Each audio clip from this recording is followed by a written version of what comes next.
Hello. This talk about the adder was produced as continued professional development, which is a condition of my membership of the Royal Society of Biology and the Chartered Institute of Ecology and Environmental Management. The talk is based on a report that is available for free download from my website, henryandrews.co.uk. If you go to the resources page, you'll find it in the reptiles folder. I've also uploaded the scripts for the talk so you can download them too. You do not therefore need to take notes, but can just sit back and listen. Both the talk and the report are in the public domain in a spirit of transparency. However, for the removal of doubt, the talk was not produced with any intention to influence good practice for reptile surveillance. There is no agenda. It's for interest only. The talk is in 3 parts that comprise what an adder is, what adders need, and my approach to searching for adders. The talk was built through a literature review, reference to my own database, and field observations where I can prove a particular phenomenon through photographic evidence. The listener should therefore keep in mind that I personally am not an expert on adder ecology. I am standing on the shoulders of giants. So, starting with what an adder is. The adder is a venomous snake and a member of the Viperidae family, or vipers. The Viperidae comprise 3 subfamilies, and the adder is a member of the true vipers, the others being Fees vipers and pit vipers.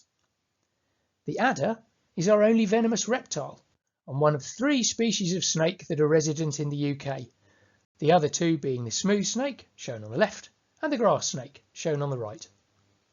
Now this slide obviously places the emphasis on the adder, but although individuals up to 87 centimetres have been recorded in the UK, a typical 55 centimetres is more usual. So they're usually as long or longer than a smooth snake, but the typical adult length of an adder is about half that of a grass snake of the same sex. Adders are, however, certainly the most strikingly patterned, and the sexes have different dorsal coloration, where the smooth snake sexes, seen here on the left, have different ventral coloration, the males having an orange throat, where that of the female is slate grey, and although the collars of male and female grass snakes, seen here on the right, are subtly different, otherwise the sexes are not obviously different colours. Note also that the adder has ruby red eyes and an elliptical pupil, whereas the smooth snake and grass snake have round pupils. The zigzag pattern, coloration and elliptical pupil of the adder all have a function. Starting with the zigzag. When we encounter an adder and can look down on it, the pattern is really striking and contrasts with the background colour. But when the adder begins to move, that pattern is really hard to follow and scrambles our ability to focus. The phenomenon is attributed to what is known as flicker fusion. This works to confuse the eyes of predators by making it hard to focus on the whole snake, blurring the visual image as it moves through, over, under and round vegetation. You have to remember that the predator wants to take the snake behind the head, because otherwise the snake can turn and bite. That zigzag makes it harder for the predator to concentrate on where and when to strike.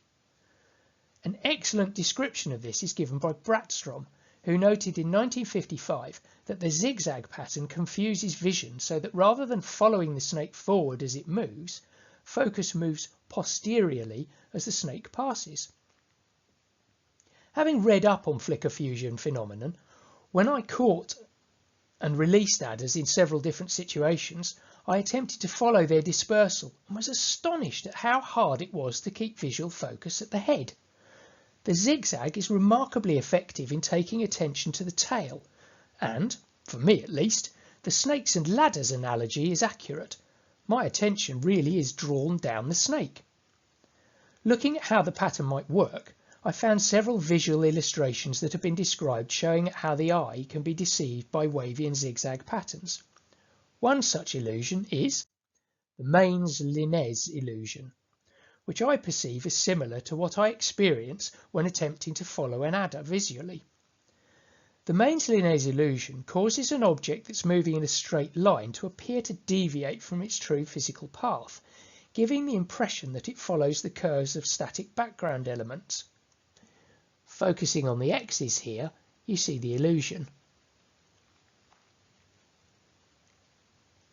In the case of the adder, the phenomenon is flipped because the snake has the curved pattern, and its movement makes the objects it passes through appear to move too. And that is the trick. It displaces attention from the snake itself.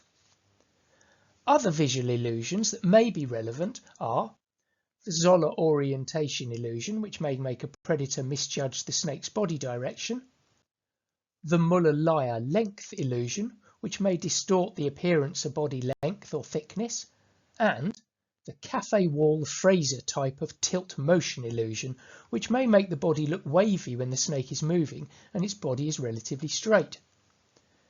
The zigzag pattern therefore serves both as disruptive camouflage when the snake is stationary and deflective camouflage when the snake is moving. As an aside, the head patterns are all unique. And to demonstrate this, here are 3 males, all from the same site and all identifiable from one year to the next. Moving on. The coloration is the next part of the story.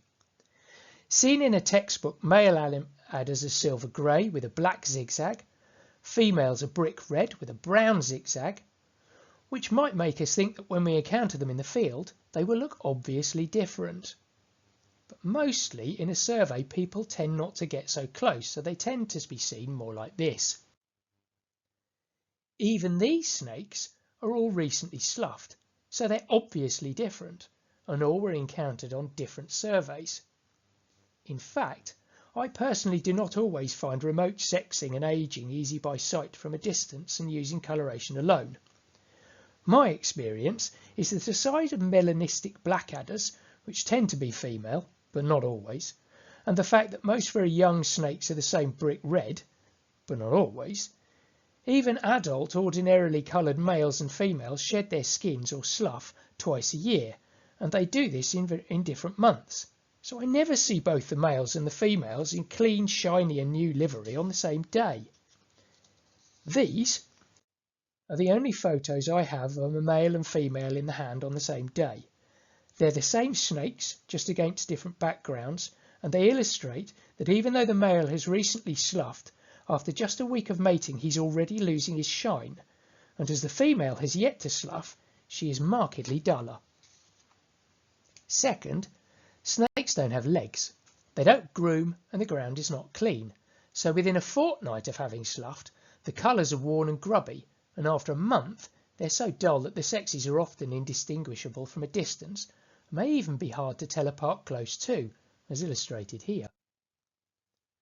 Now I know the sex of these snakes because I'd caught them, but realistically seen from a distance, would you be able to confidently sex them? I couldn't, and that's exactly why I caught them. And in some situations it is important to know, as should be revealed in part 2 of the talk. But staying on piste, if you have a first-hand view, you can sometimes make an educated guess, because the male zigzag has a black-brown central stripe, which makes the zigzag a uniform colour, and they tend to have more prominent blotches on the flanks, whereas the females have a lighter central stripe to the zigzag, which makes the serrations appear darker, and they tend to have less prominent blotches on the flanks. But in the hand the distinction is easy, because the males have an athletic, slender body with a long tapering tail that always has a horn-like sharp tip, whereas the females have a voluptuous body with a short tail that often, but not always, finishes with a blunt tip. They also have very obvious hips. Now the difference between the tail lengths and shapes of male and females is something every American and Australian herpetologist appears to be taught early on. It's an infallible diagnostic difference that applies to all snake species. The difference is obvious in the hand when the underside of the snake can be viewed, the tail can be seen side on, and the tail tip can be inspected. However, if you're working in a situation where capture is not to be undertaken, remember that the colour in all photographs is influenced by the lighting conditions and the background against which the snake is held. or on, and all cameras and lenses are inferior to the human eye. The image recorded by the camera is different to that seen by the observer in the field. This is particularly prominent with phone cameras, and as a result it's not uncommon to make a confident field separation only to question it when reviewing photographs. My experience of the same snakes has shown that my field separation by sight is always superior to the photographic image. I trust my eyes over a lens every time. Looking at the function of the coloration, the broadly accepted theory is that the females are brick red because they're sedentary in the years when they reproduce and remain in acid habitats. There certainly is a thought-provoking similarity between female coloration and bracken. The males, on the other hand, are mobile and spend the greater proportion of the year in grassland, and it's hypothesized that this is why they're more zebra-like in their coloration. Before we move on, the similarity between reptile patterns and bracken extends across other species too, slowworms on the left and common lizard on the right. And so at last we come to the final part of adder appearance, that elliptical pupil. Although the viper family does include the pid viper subfamily that have the ability to detect thermal radiation emitted by warm-blooded animals, adders are in the subfamily of true vipers, and there's no evidence that they hunt at night in the wild. In fact, my experiences suggest that they're rather late rising in the morning and rather early to bed. All the accounts and research suggest that the elliptical pupil is an adaptation for taking prey either beneath vegetation or from subsurface situations in relatively shallow nesting burrows, and always during the day. Adders are both ambush predators and active hunters, but they strike and then let the venom take effect. The prey having been bitten, it makes for shelter and is finally overtaken below ground or below surface vegetation, in a vole run, etc. Hence adders having an elliptical pupil despite their following a distinctly diurnal activity pattern.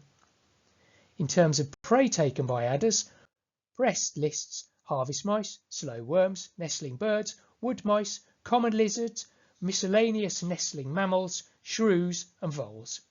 Some authors also describe frogs and newts as prey. Now, the fact that adders take harvest mice as prey hints at their climbing ability, and although it's probable that adders find ground nests of skylarks, woodlarks and stonechats, etc., they also climb trees, and although they do not appear to venture out to stick nests in the canopy, they certainly do take the chicks of hole nesting species such as blue tits, and there are videos of them doing so on the internet if you search for them. So, to recap, the adder is one of the UK's 3 resident snakes. They are a member of the viper family and subfamily of true vipers. Although the adder is not our biggest snake, it has the most striking pattern, coloration and eyes. That pattern serves to scramble the vision of predators when the snake is moving, and the coloration also serves as an effective background matching camouflage when the snake is basking. And despite following a distinctly diurnal activity pattern, the elliptical pupil is an adaptation for finding prey in subsurface situations. And that is the end of part 1 of this talk. And it's also a convenient place to pause for a comfort break or for you to download the detailed adder report. It also leads us neatly into considering what adders need. So if after your break you want to continue, search for Henry Andrews Adder CPD Part 2. Thank you for listening.